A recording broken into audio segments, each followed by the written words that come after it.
and have had the great opportunity to work with so many of the communities that are in the room, that are watching around the country, and that really have been a part of this conversation. Frankly, before we launched a month ago, as Deb mentioned, in a lot of ways, Next Century Cities is really the outgrowth of an organic energy that we really felt around the country from communities that were asking a lot of the hard questions that have been posed and to some extent answered in the foregoing comments.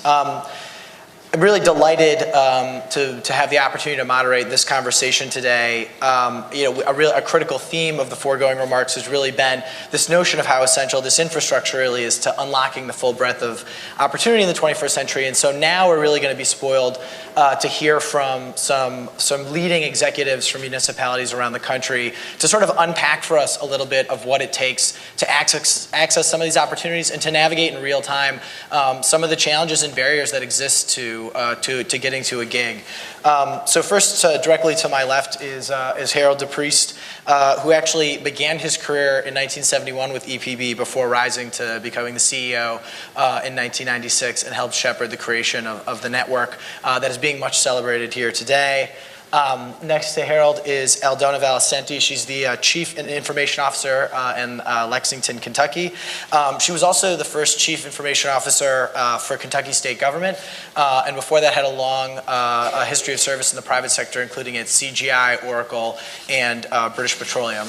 And then on the end is Tony Perez for the city of Seattle. He's the director of the Seattle Office of Cable Communication. But he's also the president of the National Association of Telecommunications Officers and Advisors. And in the context of this conversation, definitely will be calling on Tony to sort of wear both of his hats in discussing these opportunities for communities. So really, the first thing that I'd like to do is to talk to each of you about sort of where you are in terms of achieving your gig aspirations. And so, Harold, I'd like to open it up to you first and just take us back in time to your decision to undertake this effort. What is it that prompted you to do this? I assume you knew it would take a lot of time and energy. If not by now, you know it has. And so what is it that you really hope to achieve? What really informed the decision to go forward? Well, we started out looking for a solution to a pretty simple problem, and that was how to make our electric system more reliable. How do we modernize the electric system? But we had a couple of other problems. One problem was that economic growth in Chattanooga was relatively low, and that created the real problem. How do you pay for an upgrade to the network if you don't have a good economic growth in your city? So we started looking. And pretty quickly, we narrowed in on the notion that we needed a communication system. And we got there simply because back in the 60s and the early 70s, the electric systems of the whole country were going through a revolution. We were doing a conversion from the old electromechanical to new digital equipment. That equipment had just massive capabilities that we frankly couldn't use because we didn't have the ability to communicate with them. So we knew we needed communications. We started thinking, how do you future-proof a technology decision? How do you make a decision today that won't really seem stupid in 10 years? And what that led us to was speed. The faster the network, the more things you can do with it. Speed led us to fiber. And fairly soon we began realizing that fiber could be an elegant solution to all three problems. It could let us modernize the electric system. It could lead to greater economic growth in the community, and very possibly we would have products that were superior enough we could sell them and pay for everything with those products. So that's how we got there. We didn't think about how much work it was. To be honest, I never thought that it was an issue with the technology. We were concerned about all of the things that we would have to learn in terms of new business systems and things like that to provide good service. That was our challenge. I have to say, my wife actually uses a similar framework with me. She's always saying, make a decision that won't seem stupid a week from now. So I sort of tried to imbibe the same philosophy. It's pretty good advice. It is good. Wives are very good for that. So Tony, I'm going to jump to you now. This has been a long-time goal for Seattle. I know the last mayor was very vocal about the issue of high-quality broadband. his successor is also very vocal about the issue of high quality broadband. What are sort of the underlying factors that really have driven Seattle's desire to become a gigabit city, to upgrade its infrastructure? How much time do we have? Exactly. No, I think to answer your question, in short, it's for us, we've determined that it's all about economic competitiveness and competing in a global economy that is increasingly reliant on high-speed networks. It's about social development and civic engagement in our community. Back in about, we've been, like you said, we've been at this for a while, and back in about 2004, we convened the Futurist panel, and people from Amazon, Microsoft, Senator Maria Cantwell joined us for the afternoon as well to ask some real fundamental questions about broadband. Basically, what is this thing called broadband?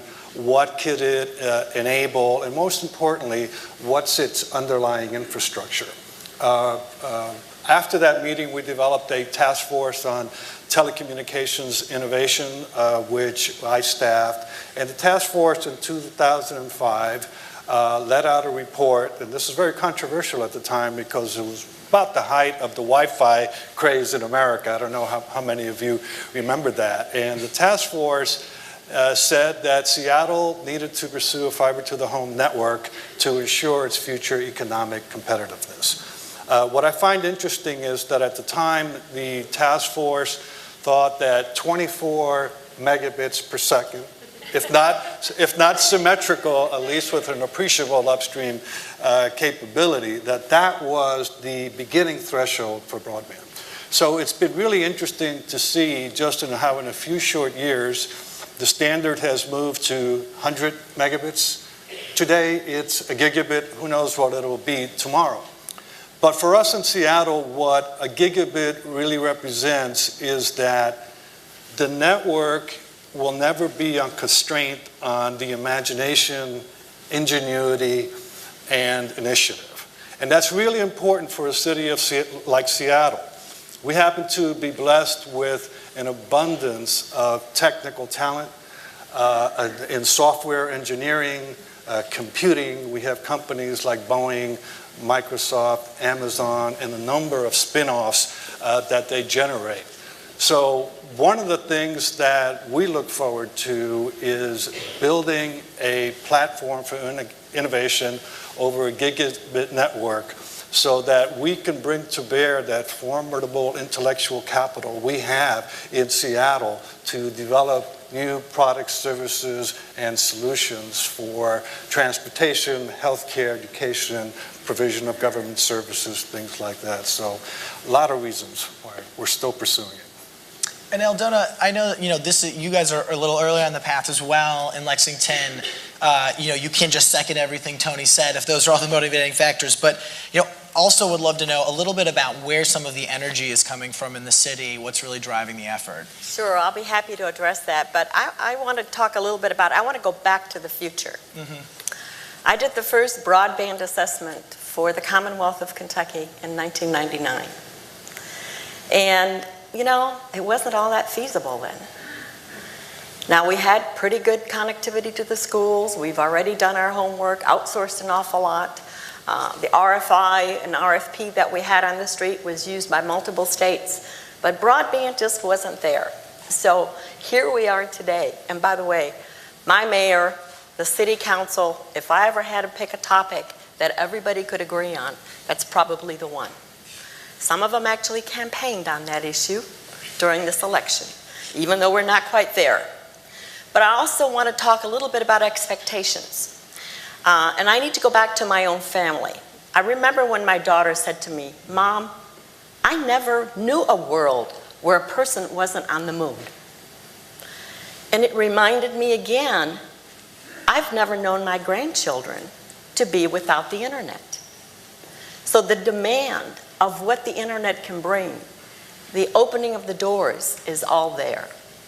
And by the way, I've brought my notebook up here so I could take notes. I did take a lot of notes as people spoke. But here is a different schematic that you might want to think about. Every one of you that was up here and talked about the future, talked about how it's going to enable economic development, how it will enable education. I like to think in terms of schematics. Think of disciplines: manufacturing, medicine, education, art, music, movies, whatever. The underlying theme is the capability to move data, to move pictures, to move all that in a way that is beyond our wildest expectations right now. That's the world I think of. And by the way, my mayor is right there. Mayor Gray is a businessman, just got reelected by a huge, huge mandate. He feels that this is one of the things that's going to bring all those things that I talked about. We are a university city. By the way, we're known for more than basketball. We have one of the high robotic centers. We have one of the largest Toyota plants. We are the horse capital of the world. We do the single largest deals for horses throughout the universe. We need this capability. And recently, the two mayors, two largest cities in Kentucky, Louisville and Lexington, have formed a coalition around manufacturing. You know, by the way, manufacturing isn't, let's just make a part and put it in a warehouse anymore. It's about moving massive amounts of data, just-in-time manufacturing. That's what we're talking about. That brings economic development. So, we're on a path. We're on a path right now. We've done some of our education. I have a little fiber team that we get together. I've listened to a lot of vendors, and we're asking more and more vendors to come in and to do that. And that's where we are right now. And by the way, I've been given a deadline. That deadline is that when the mayor announced this about 2 months ago, that within the next 6 months we would have an RFI out. So I will have an RFI out. And I think, something that, I think we've heard a lot today, it's something that you touch on that's been true, sort of an increasing extent, and something I think that's really central to what Next Century Cities is doing is how you're hearing mayors, elected officials, they're running on this issue, they're talking about it more. It's not, the esoteric issue that it was, even as recently as several years ago. It's really becoming sort of a much more central issue for sort of a wider swath of constituents. And so that's something that's very exciting to hear. I'd like to sort of talk to all of you now a little bit about what you're actually doing to sort of get there, what some of the opportunities have been, what some of the pitfalls have been. And I guess, Tony, I'd like to start with you and have you just sort of walk us through where you are now, what sort of the current plan is, and particularly, what are some of the things you've learned over recent years about what is going to work for a city like Seattle versus what may not be as successful? Okay. Our mayor, Ed Murray, has made clear his policy objective when he came into office, that it's his goal to have equal, affordable connectivity for all of Seattle residents. And towards that end, he has instructed us to move forward with a three-pronged approach. The first leg of that strategy is to try to make appropriate changes in some of our regulatory ordinances and practice to make it easier for communications providers to install their equipment in cities' rights-of-way and cities' property. And that first strategy is beginning to bear some fruit now.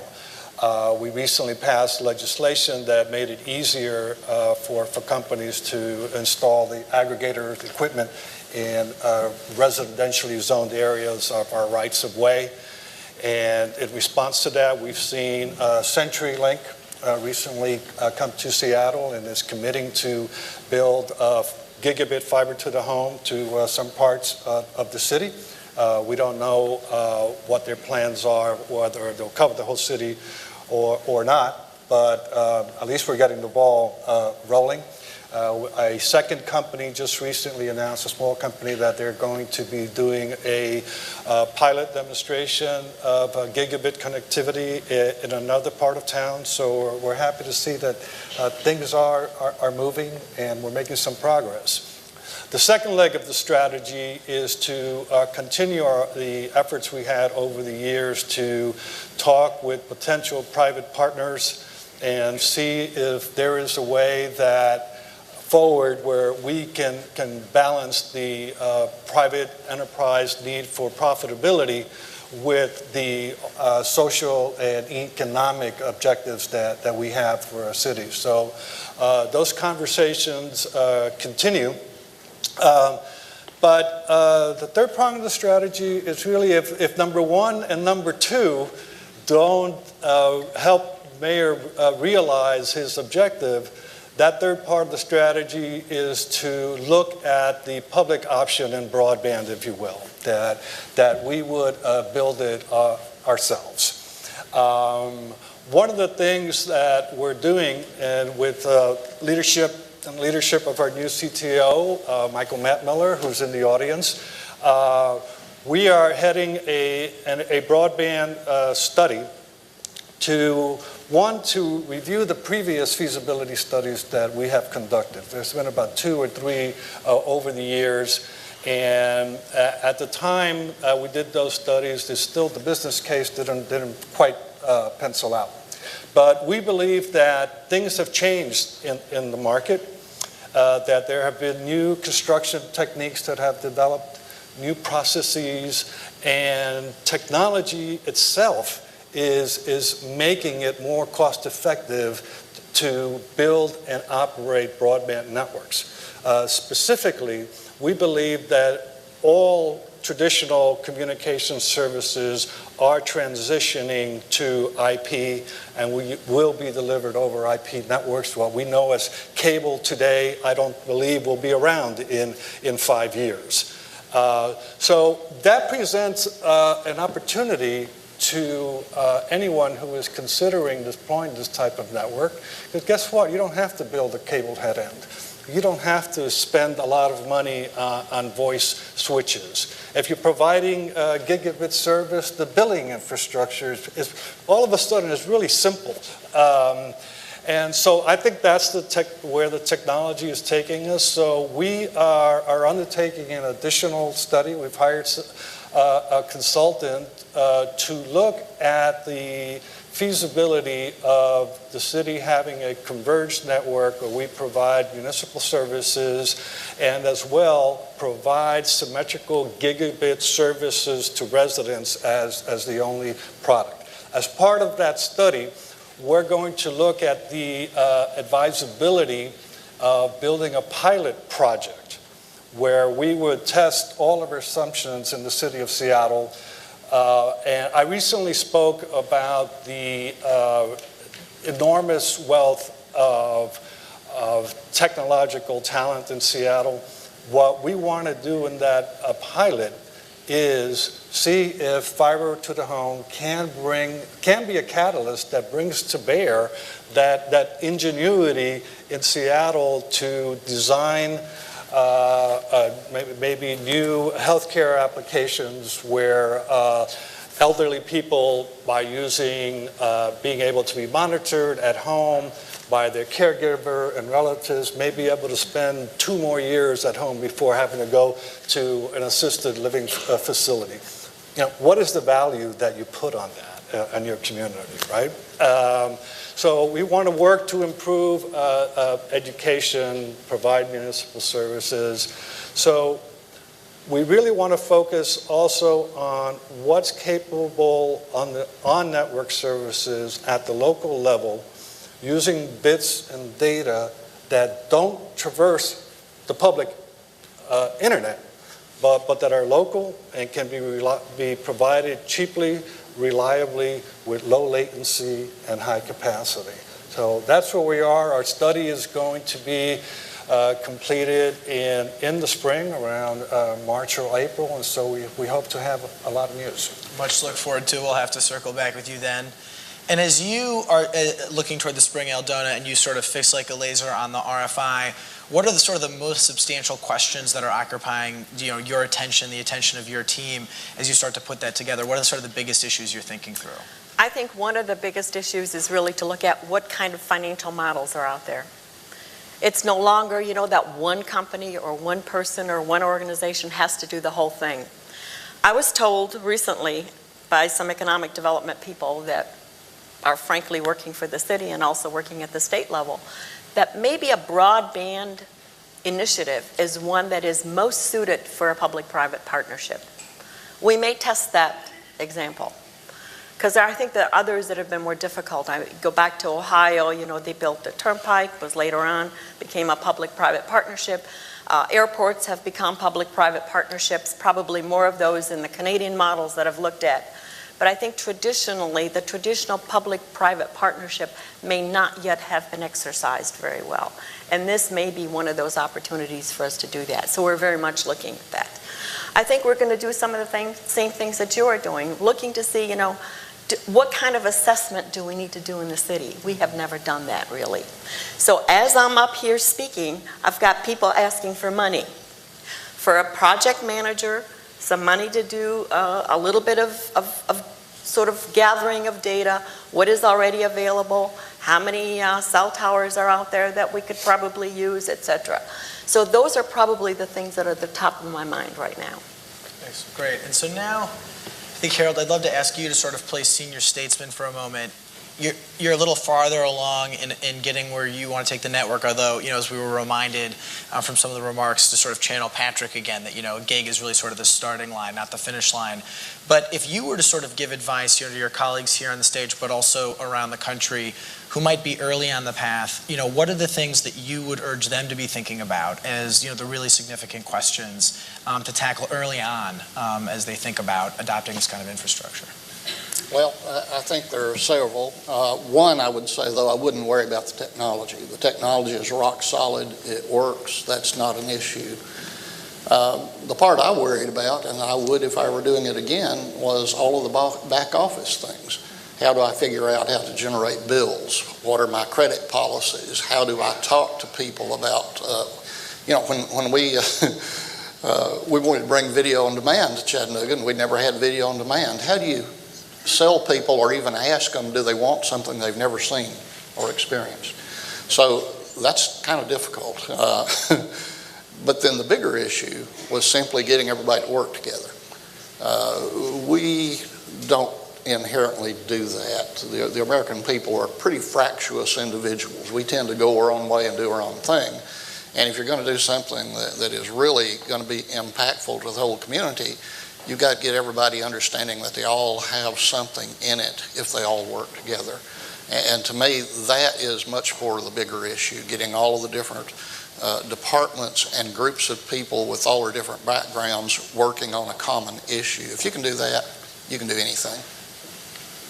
Great. And so, we heard a lot in the earlier remarks about the role of competition, about the role of markets, sometimes in enabling these services, sometimes in impeding them. And in fact, when Next Century Cities launched about a month ago in Santa Monica, we had video remarks from Chairman Wheeler of the Federal Communications Commission. That was sort of his primary message. He was really interested in the notion of competition, much more so than any particular pathway. So I'd like to spend a little bit of time talking about sort of the role of the market and role of competition. I'd like to begin actually with a question to everybody. So we'll start with you, Harold, and then maybe sort of work our way down the line. And the question really is just, how do you regard sort of the current communications, telecommunications marketplace from the perspective of getting to a gig? What are the things in the marketplace that are sort of enabling the ability to get to a gig? What are the things getting in the way?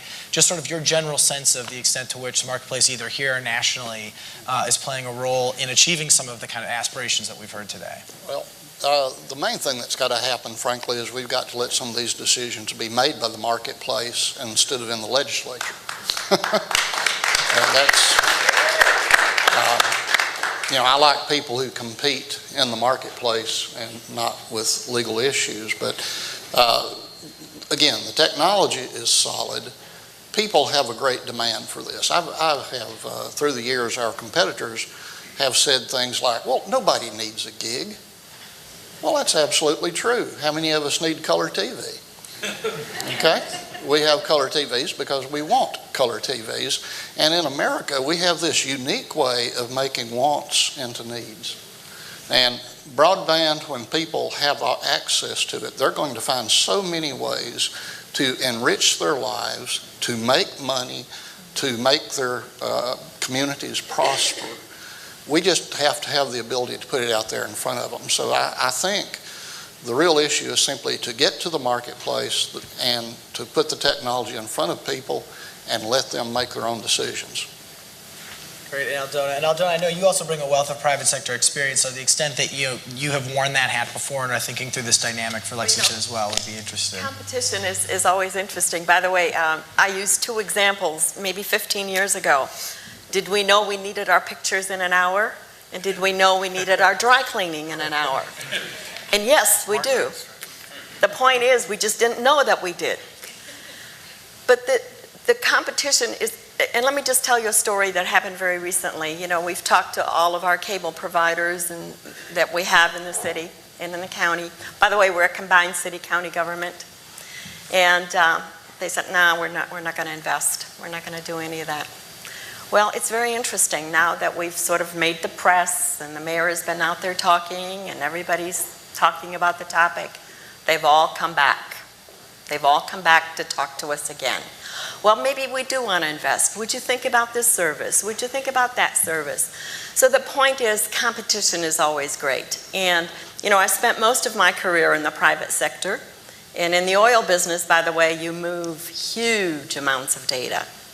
And when you try to do that in the 1980s, in the early 1990s, very, very difficult. I remember sending out engineers with a little suitcase with a little dish. And you could put up the dish, and as you collected your exploration data, you were able to bring that back, or then hook up somewheres when you got to somewheres and transmit the data.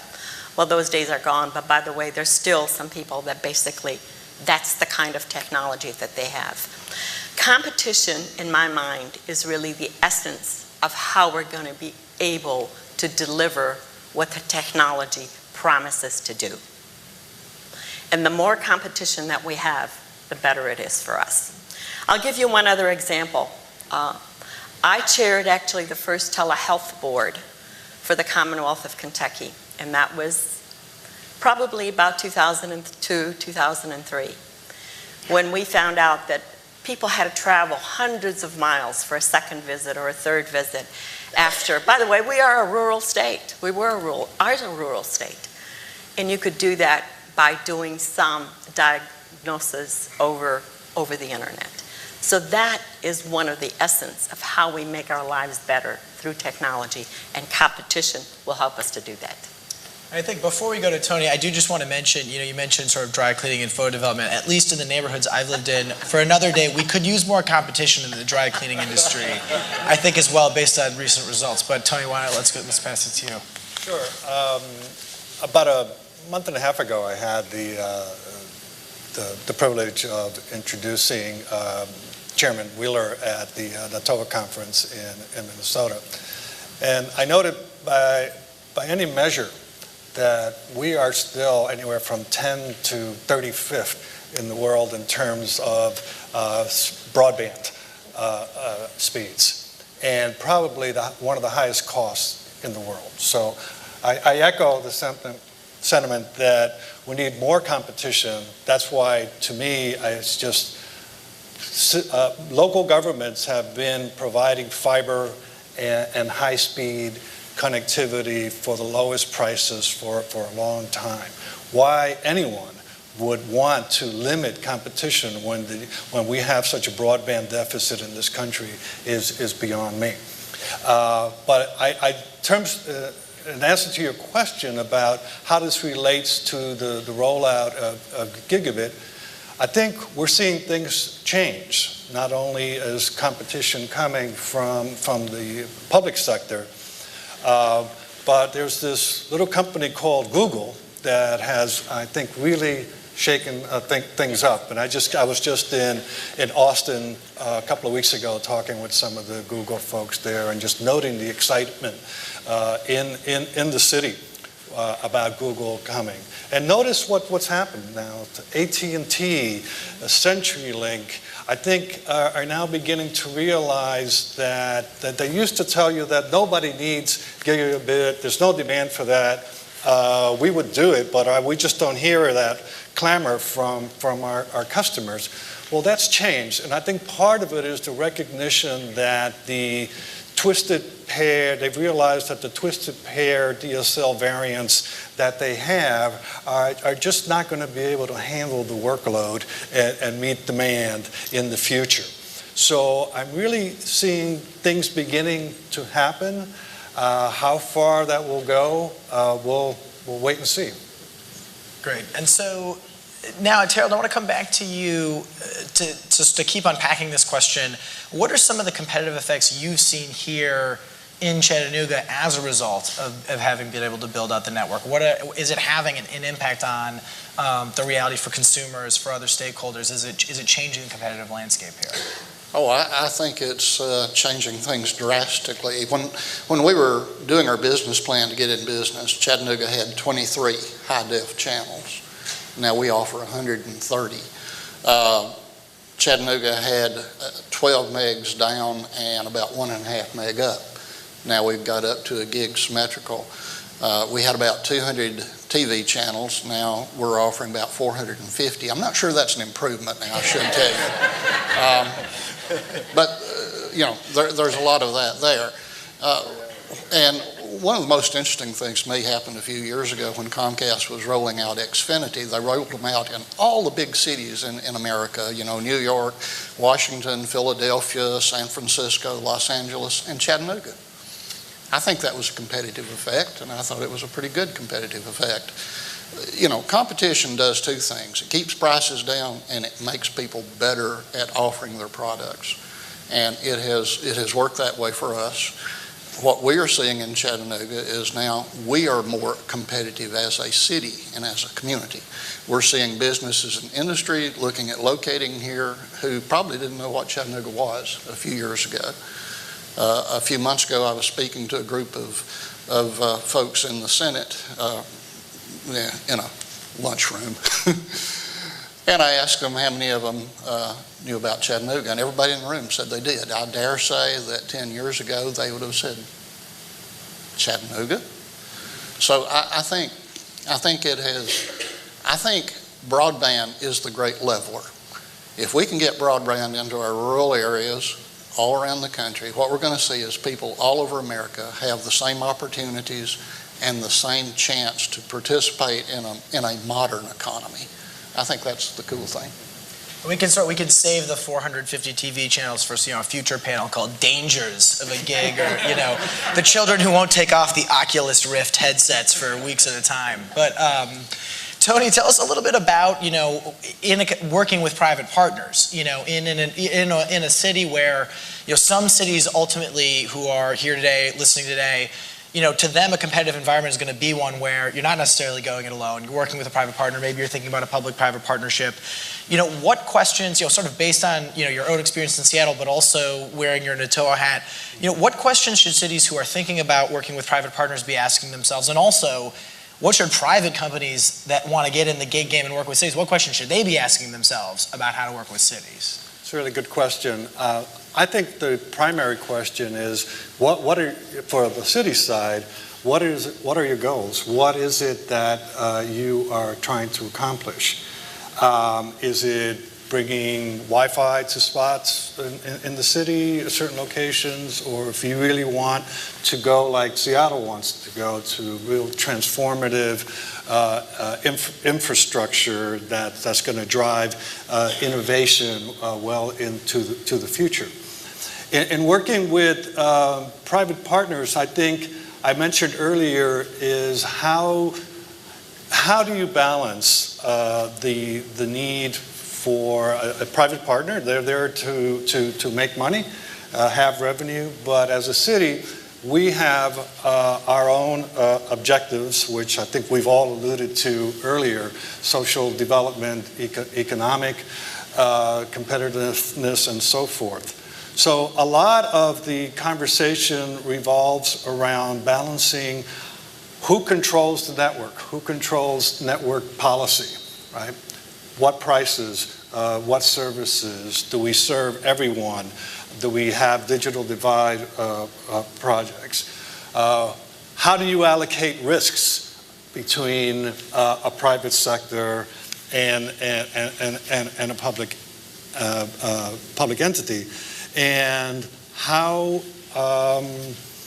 what are the rewards? How do you share in the rewards in that? I think it's a complex dialogue, but it ultimately starts with what is it that the local government is trying to achieve. And I think also local governments, in working with the private sector, we need to understand that this is very costly to build. It's a large sunken investment that needs to be made in the community before you can generate the revenues that you need to pay for itself. So we need to work with private industry to understand their needs better. They need predictability. They need transparency in our processes so that they can make smart business decisions about investing private capital. So it's a number of things, but I think at the heart of it is this balancing control of the network, rewards and risk. That's a long-term conversation. And so, another piece of the sort of the marketplace conversation that doesn't always get talked about that I'd like to turn to you, Aldona, to talk about is the human capital part of the equation, the people that we have in our cities who can make this happen on both the public and the private side. Not every city has sort of a Jeremy Pitzold from Sandy where, we could decide we want a gig and like the next day he's like, don't worry, like I've dug up everyone's yard, I've got it taken care of. So, for those of us that sort of don't have the luxury of sort of having someone like a Jeremy to kind of MacGyver it for us, tell us, Aldona, a little bit about like what sorts of talent you need in the CIO's office, in the mayor's office, to help, even if the market is working the way you want it to sort of make this a reality for a city, the characteristics, the attributes, the people. Well, I think you probably need a couple of things, and nobody's mentioned it yet, but there is sort of a checklist out there, and it's the Google checklist, and all of you, I'm sure, have seen it. In some ways, do you have sort of the essential things in your city from an infrastructure perspective, and can you take away some barriers? I think that's one issue. So let's put that to the side. Let's talk, as you said, the people side. I think there's some people that are just absolutely clamoring for it. And who are they? Obviously in our higher institutions of learning. The ones that ship a lot of data, the manufacturing people. By the way, we've got sort of a mini little Silicon Valley going on in Lexington. We have a lot of very, very smart people graduating who want to stay in that area. It's a beautiful area, who would like to set up their businesses and really can't afford the high cost of the internet right now or the speed that they need.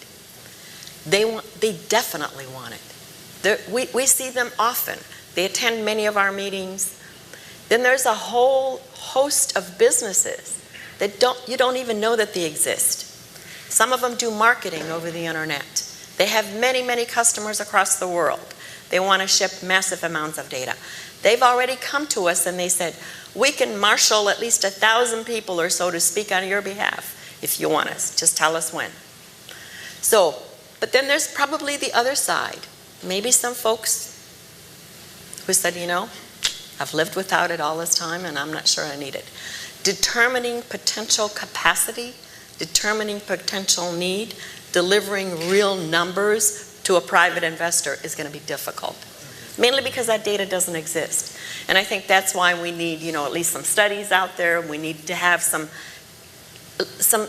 tangible, restructurable facts that we can say to the private sector, if you come here, this is what we have.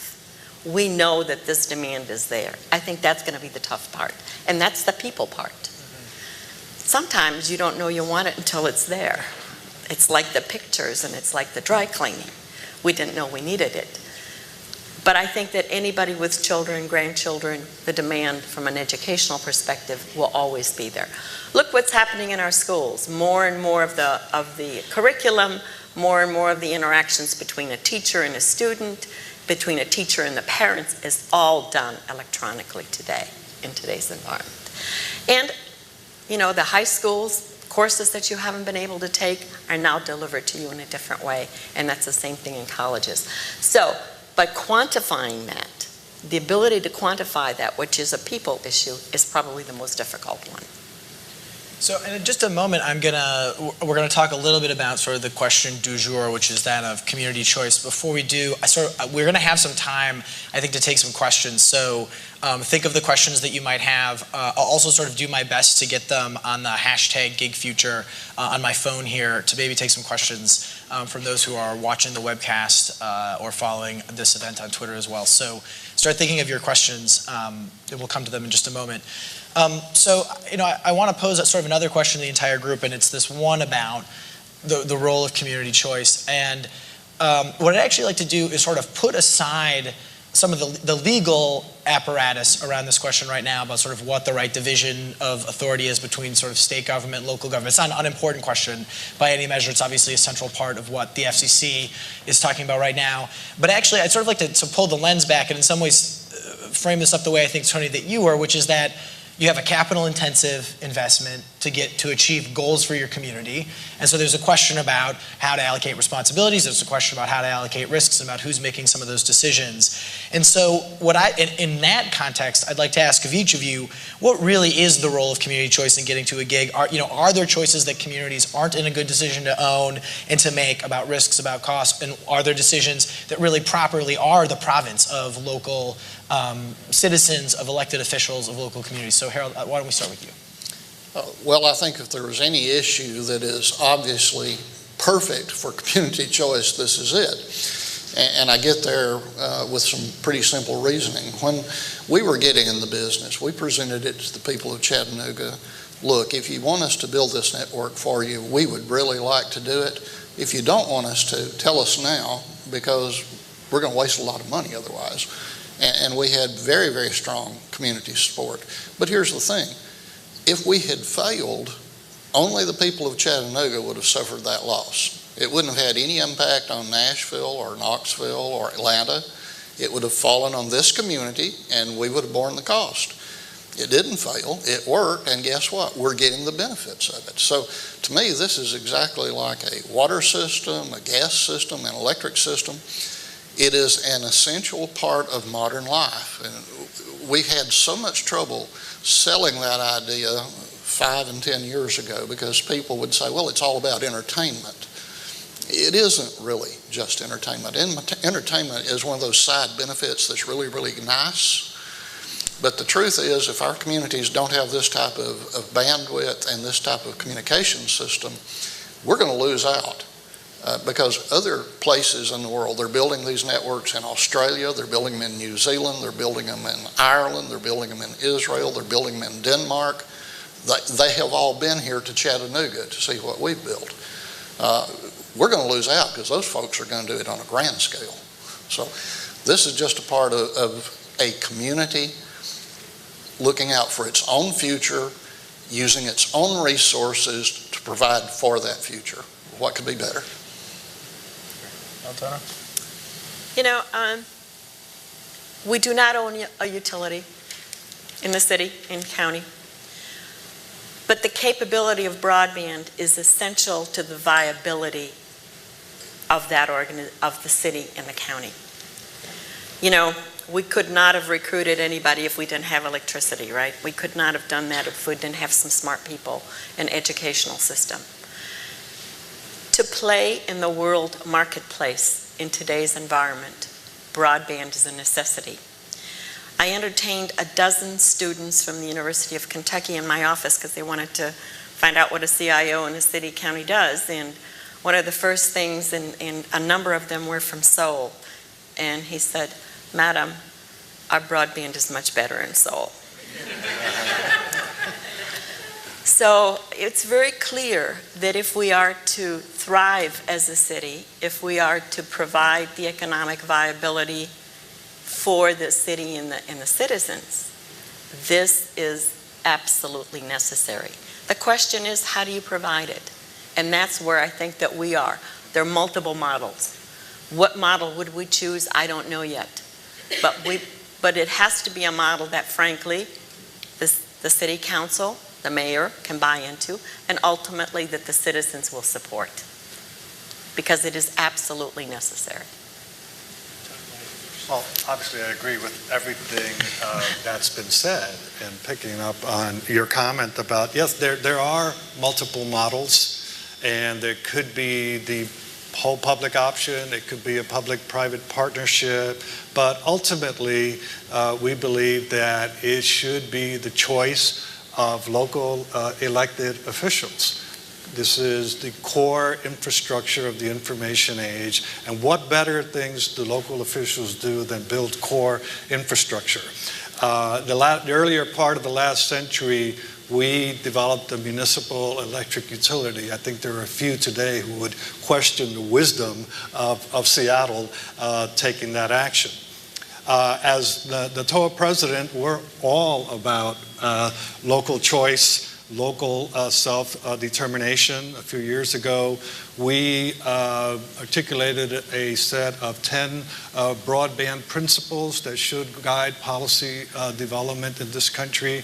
And central to that was the right of local communities to determine their own digital futures. We followed up last year with another blueprint on communications in the digital age, which again, one of the most animating principles of that document is the right of local governments to secure their own future when it comes to the digital age. So I think all of those decisions are best vested in local elected officials who are closest to their constituencies, who are most accountable to their citizens, and who live in your community. And I think it's more than having the right to do it. I think local officials have a responsibility to ensure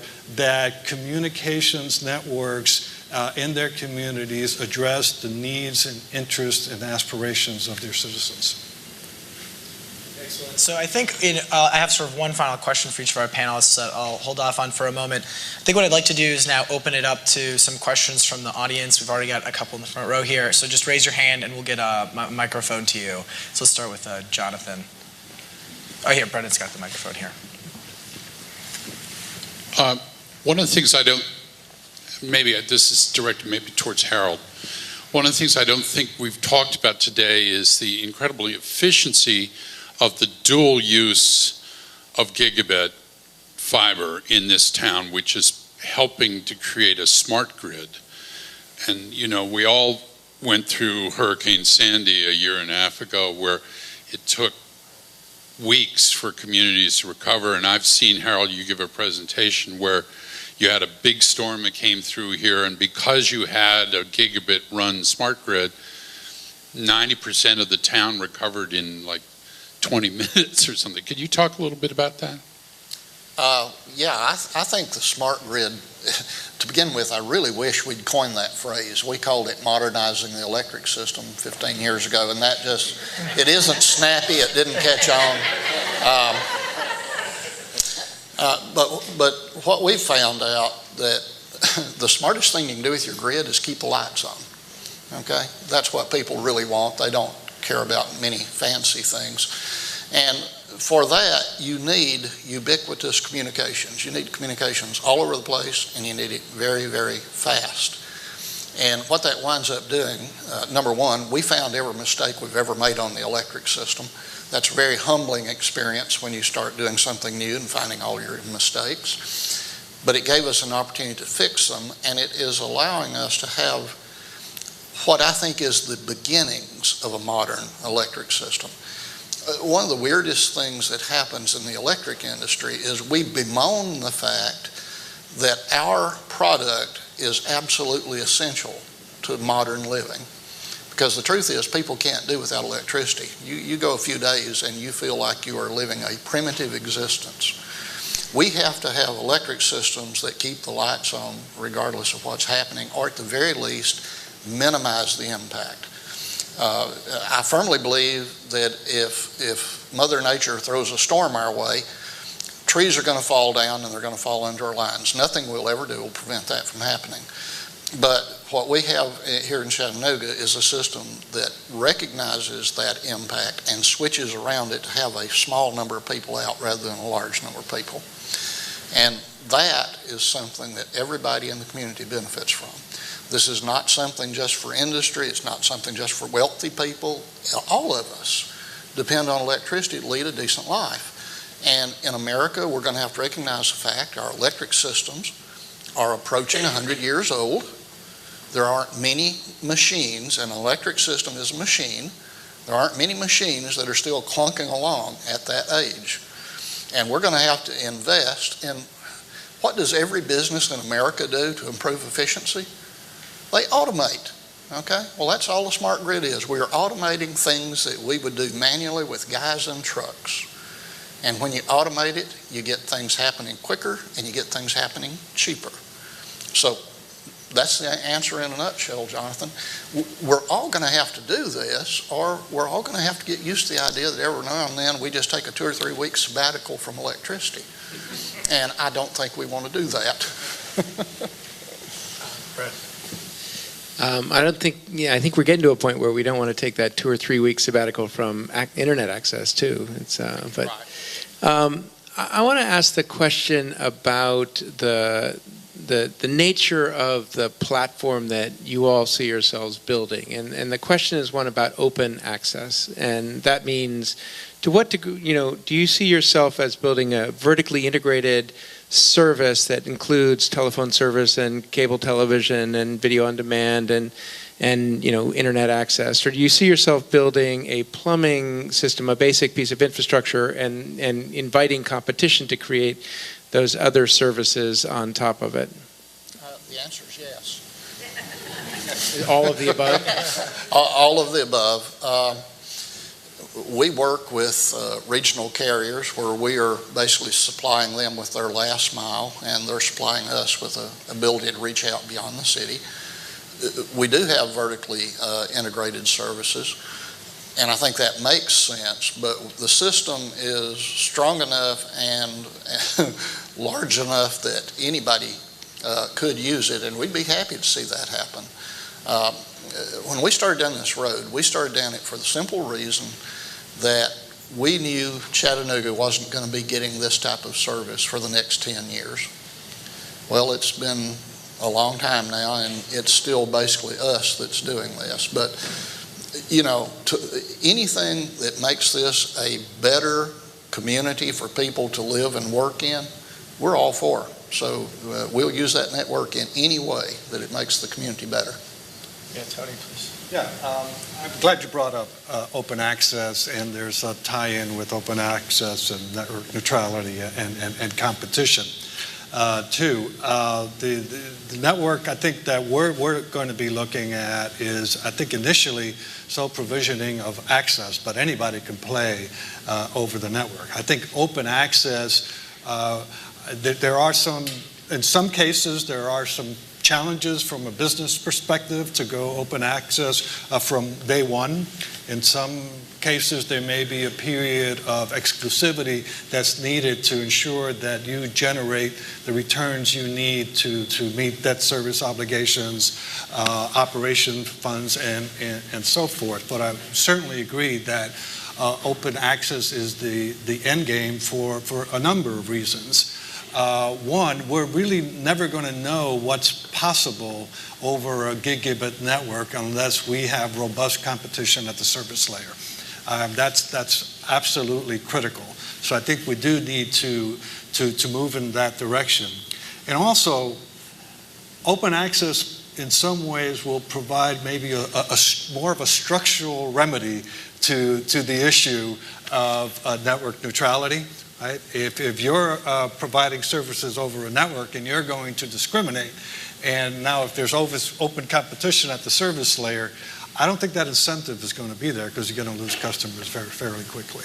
Many of the companies that we have been meeting with and have approached us really have approached us more from an open access perspective. I think that there is interest, people building the infrastructure and investing in that, with some guarantees about how it would be, and then being able to provision the services on a competitive basis. 2 or 3 companies coming in and bidding, and by the way, Louisville did a little bit of that, not quite that. They actually awarded it to 3 different companies. We're going to see how that works out for them. A very small company that is local to do a certain part of the city, and then 2 others that are going to build out different parts of the city with maybe a different configuration. But I think that open access will be necessary if we want to continue to build on the technological innovations that are possible and serve multiple customers. Other questions? You have a question right back there. Brendan, right in. She just. And also, I think we've heard from Jonathan and Brad, but if you could, right here, Brendan, at this table, if you could identify yourself, that would be great. Hi, yes. My name's Sarah D. Thomas. I'm actually here with J. Walter Thompson Advertising Agency in Atlanta. We're actually conducting a study on gigabit technology and what it means. One of our biggest clients in our agency is the Marine Corps Recruiting Command. And so we've been conducting a large amount of studies, both in focus groups, quantitative studies, actually installing software on kids' phones to track what they're doing, how much time they're spending using social apps as opposed to more utility apps. And why we're here today and at this event is because we're really curious about gigabit technology and the impact that will have on future generations and future generations in the workforce, and how it's kind of going to change their expectations, how it might change how they interact interpersonally with other people in both business and in the social environment. And I was wondering if you all have any opinions or thoughts on what kind of impact that might have in the future. I think kids are going to have thumbs as big as baseball bats. You know what? I think what we all know is that children automatically gravitate to technology. I was with my grandchildren over the weekend. They all have their little iPhones and iPads, and they're punching and playing. They take to the technology quite naturally. So I think this is going to be something they're going to expect out of life. It's just going to be a simple part of what they do. And for those of us who are in the business, we're going to find that it's going to be very easy, I think, to hire people who are technically competent regardless of their education. That's a bad thing to say in America today, but I think it's true. Children are going to know how to use the technology. They're going to be doing amazing things with it.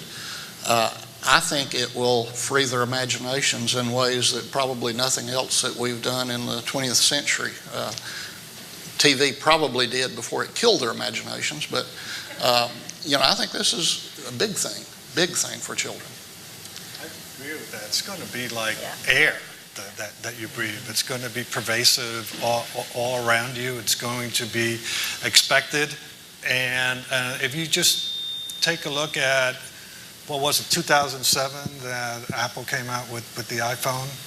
That's not that long ago. How has that changed the way people communicate and innovate? And I'll always remember Steve Jobs' comment that you don't need to do the market survey. You just need to show people and give them the platform. You don't need to do a lot of market analysis. Just give them a great product and they'll take off with it. And I think the same is true with Gigabit. My 5-year-old grandson walked in and said, "Do you have Wi-Fi?" That was the first question a couple of years ago. They do not know that technology has any constraints. They will not know that technology has any constraints. They don't expect it. They expect it to be there. They expect to be able to get the pictures, the data, play the games, etc. Research is done on the internet. Papers are written with data from the internet. That is going to continue. And it's going to continue. If we think the pace is fast today, I think it'll be faster. The ability to absorb an awful lot of information, I'm not sure I could have done that 50-some years ago. They do it. They do it because they're learning differently. They're learning from pictures, they're learning whole concepts, they're not learning And frankly, I feel sorry for teachers, because teachers are going to be very, very hard pressed to keep up with that fast pace of assimilation. Many of you remember Buckminster Fuller. He used to say that each succeeding generation starts with the accumulated knowledge of the previous generation, and I think that's what we're going to be seeing. I think Only at an accelerated pace. Right, exactly. And before we take our next question, I wish to say, only because I wish to honor them again, the future is now. Like, we have high school students here today who are managing the technical infrastructure to webcast this, precisely because the EPB infrastructure exists that allows us to do this. So, it's not necessarily far off. We have a question right here. Harold, if the FCC were able to grant your request to take your footprint, what do you see as the limits on how far you could actually be providing service? How far people want it. What I really expect, Wayne, I don't see us becoming, some sort of big regional thing, but I do think we start helping our neighbors, and we probably start helping our neighbors at some point in time help their neighbors. I can't run a service truck to Nashville, so that's not going to be happening, but we have a lot of people who are literally a mile off of our system and who can't get anything better than dial-up. And Beth did a great job of explaining how this impacts people's lives. So I think we help those folks, and then we'll see about the next iteration. But I think initially we're talking about people around pretty close to home. I think we have time for one more question, potentially. So I think we'll go right over here. If you could just identify yourself as well. Hi, I'm Kit Walsh from EFF, the Electronic Frontier Foundation. So we've heard a lot about the benefits of higher speed than are being offered in these markets. I wonder if you could talk about two things, maybe other benefits such as improved privacy protections that come from a non-commercial broadband offering, but also how you think about, if you are a government, a municipality offering internet access, how you think about protecting the privacy of the people on your network. Well, for us, privacy is a big issue, and it goes beyond just the internet. We also have smart meters. We have a very integrated electric system, and cybersecurity winds up being one of the biggest issues. I don't know if you guys realize this, but we are seeing attacks from foreign countries at the rate of 200,000 or 300,000, literally, a year. And we spend a lot of time combating that. One of the most common things that's happening these days is that organizations will hack into a company's PBX, turn the thing around and use it as the base for long distance calls that are going to wind up being charged. We had one church who wound up over a weekend having $62,000 worth of long distance. They really weren't talking to God on their telephone. So, we got that squashed so they didn't have to pay for it, and now we look at all of those PBXs on a routine basis to keep that type of hacking going on. Now, that's the industrial strength invasion of privacy. The other thing is we are pushing regulations in our own industry with TVA, our regulator, that will protect the privacy of all of our customers' data. We don't want to see people coming in and getting data that allows them to bore down to the individual homeowner and identify who they are and what they do. The other part that goes with it is encoding things that are wireless with some fairly intricate coding mechanisms to keep people from hacking in. I think this will always be a problem.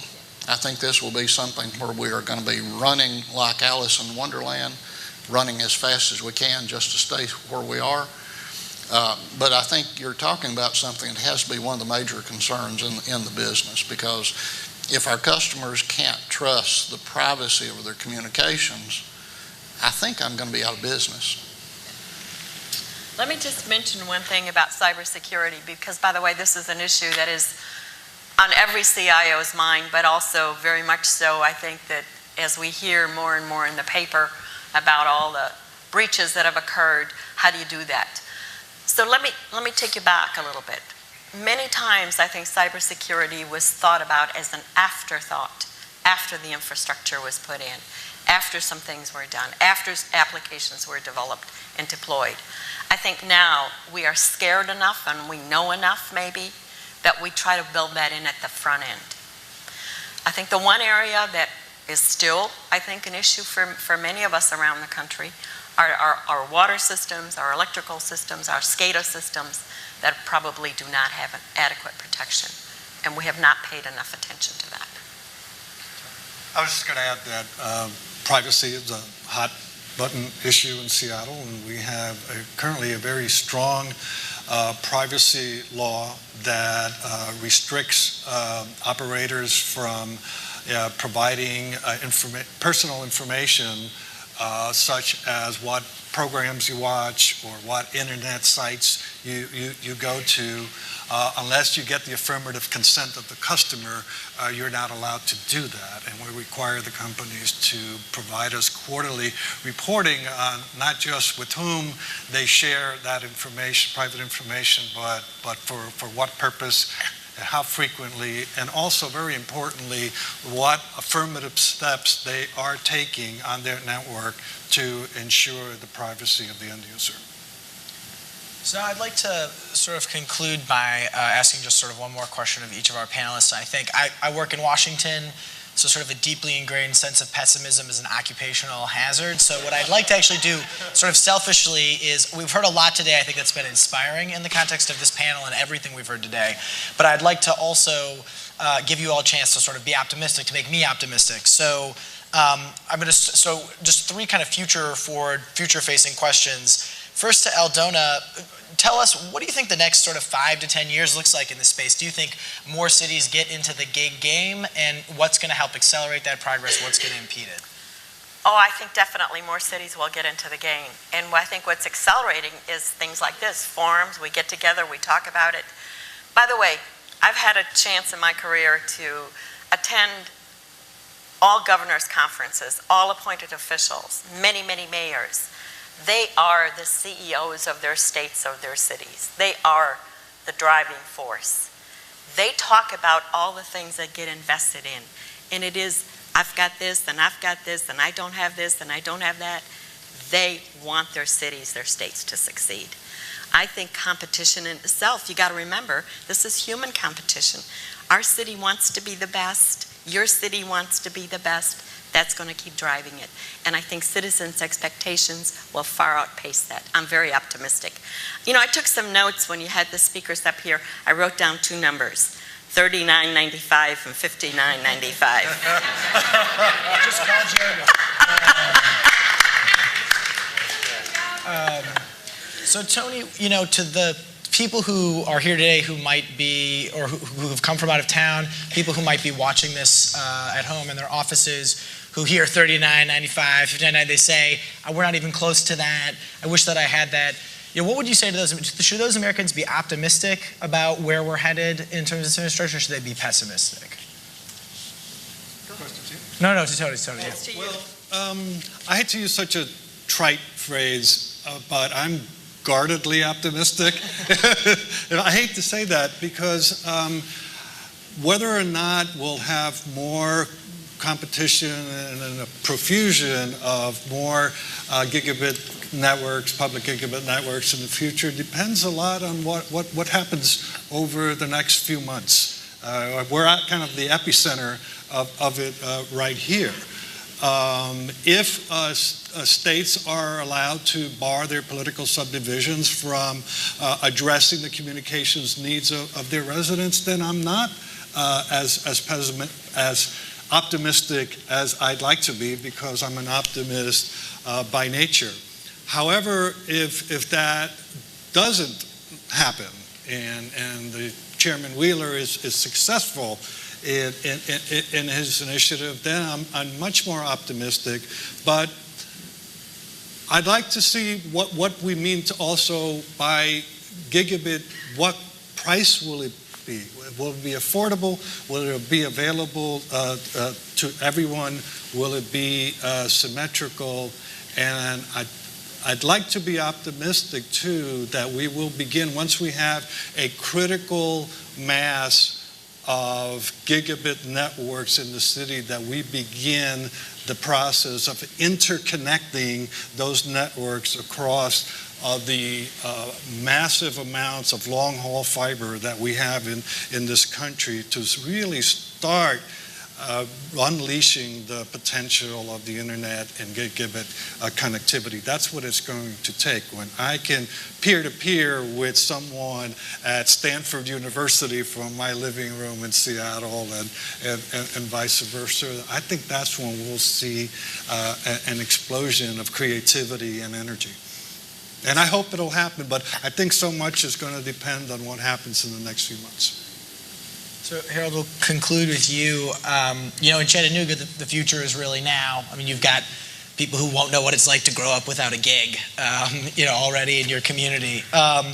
What's next for you? What is it that you're looking forward to around what Chattanooga is going to get out of a gig?